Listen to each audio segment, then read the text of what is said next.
புதுக்கோட்டை மாவட்டம் கந்தர்வக்கோட்டை ஒன்றியம் வெள்ளாள விடுதி ஊராட்சி ஆதி திராவிடர் தெருவில் சுமார் 100க்கும் மேற்பட்ட பொதுமக்கள் வசித்து வருகின்றனர். இந்நிலையில் கடந்த 15 நாட்களாக குடிநீர் வராததால் ஆத்திரமடைந்த பகுதியைச் சேர்ந்து 100க்கும் மேற்பட்ட பெண்கள் காலிக்குடங்களுடன் கந்தர்வக்கோட்டை கரம்பக்குடி சாலை வெள்ளாள விடுதி பேருந்து நிறுத்தம் முன்பு திடீர் சாலை மறியலில் ஈடுபட்டனர். இதனால் சுமார் 1 மணி நேரத்திற்கு மேலாக போக்குவரத்து பாதிக்கப்பட்டது. திருச்சி மாநகராட்சியின் 2025-2026 ஆண்டிற்கான வரவு செலவு திட்ட அறிக்கையை மாமன்ற கூட்டரங்கில் இன்று மேயர் மு. அன்பழகன் அவர்களிடம் நிதிக்குழு தலைவர் முத்துசெல்வம் தாக்கல் செய்தார். திருச்சி மாநகராட்சியில் நிலுவையில் உள்ள வரி மற்றும் வரியில்லா இனங்கள் நிலுவையின்றி வசூல் செய்யப்பட்டது குறித்து வாசிக்கப்பட்டது. இதில் பட்ஜெட் திருப்திகரமாக இல்லை என கூறி அதிமுக மாமன்ற உறுப்பினர்கள் வெளிநடப்பு செய்தனர்.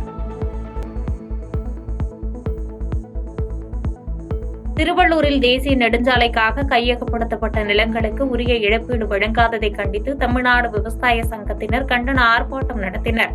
ஆர்ப்பாட்டத்தில் போலீசாருக்கும் விவசாயிகளுக்கும் இடையே வாக்குவாதம் முற்றியதால் விவசாய சங்க நிர்வாகிகள் மற்றும் விவசாயிகளை போலீசார் குண்டுகட்டாக கைது செய்து தனியார் மண்டபத்தில் அடைத்தனர்.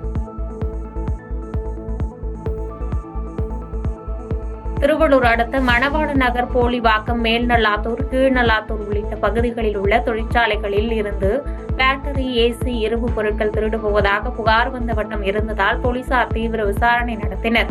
விசாரணையில் போலிவாக்கம் பகுதியைச் சேர்ந்த சூர்யா, அஜித்குமார், அருள்குமார், உதயா ஆகிய 4 பேர் திருட்டில் ஈடுபட்டு வந்தது தெரியவந்தது. இதனையடுத்து 4 பேரையும் கைது செய்த போலீசார் அவர்களிடம் தீவிர விசாரணை நடத்தி வருகின்றனர்.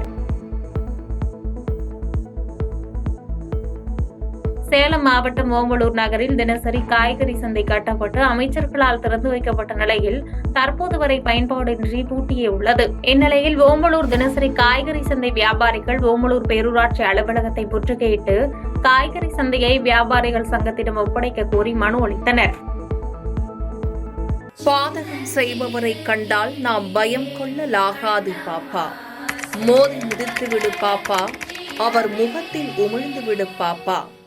அண்மை செய்திகளை உடனுக்குடன் தெரிந்து கொள்ள இணைந்திருங்கள் எம் நாடு தொலைக்காட்சியுடன்.